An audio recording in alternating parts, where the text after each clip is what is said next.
In this crazy world, Kyle's ex-wife suggests he start a food truck, skipping the job hunt and becoming the master of his own delicious. Luckily, her ex-husband has a spare food truck to lend Kyle, but his pride doesn't want him to accept charity like a street performer. After three-quarter or stroke his ex-wife's offer, Kyle's PR friend calls, suggesting he join a reality show for the fame.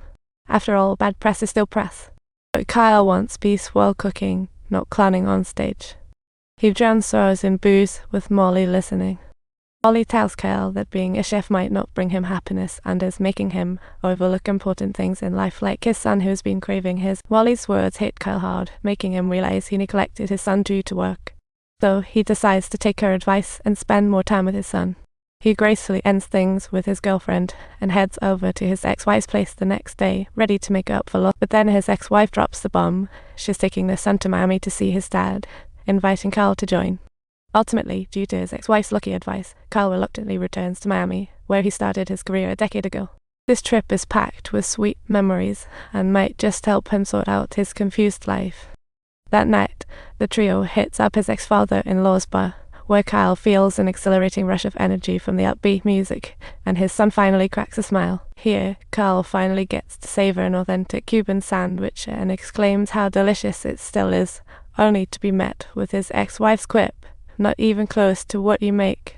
And his ex-wife brings up her other ex living in Miami, and yes, he too has a spare food truck lying around.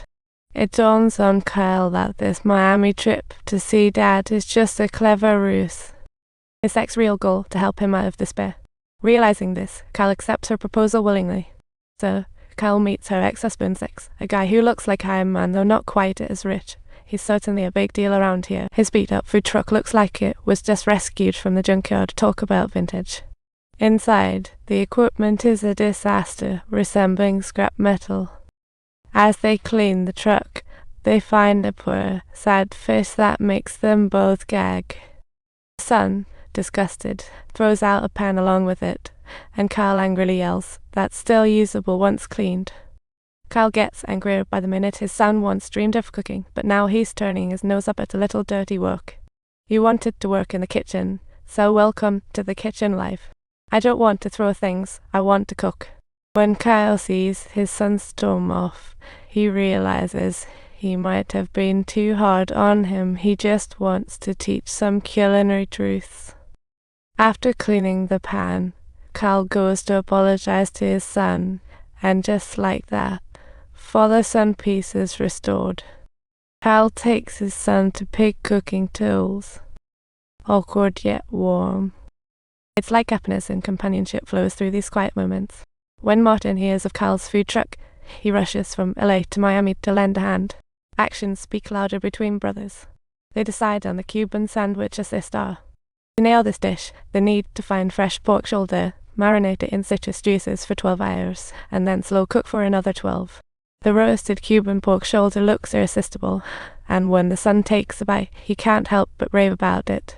Next, they slice the pork, add ham and cheese, and grill it all together with pickles. This dish is impossible to resist. Finally, they butter the bread and toast it at high heat until it's golden brown and cheesy. All currencies saying, the sandwich is ready. They cut it into thirds, excitedly trying their creation. The melted cheese is to die for, and Kyle's food truck is officially open for business. Soon, a crowd of workers comes running towards the smell, clearly impressed by the delicious-looking sandwiches.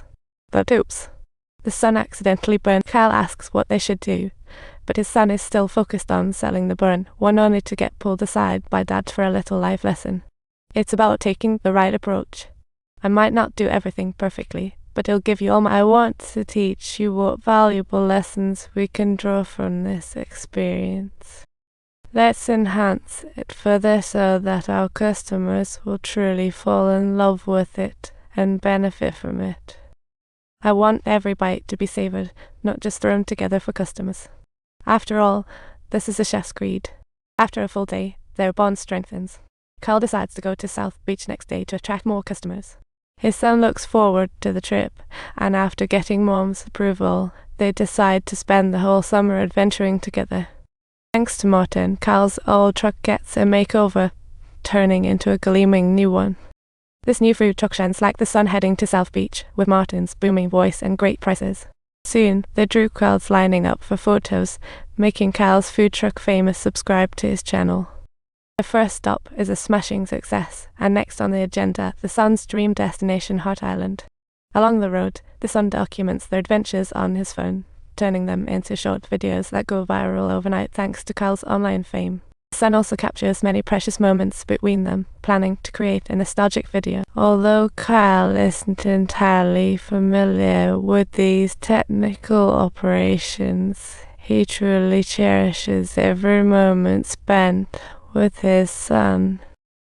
After a day and night's journey, the food truck arrives at Hart Island. The summer morning is cold and the streets are still quiet, not time to set up stalls.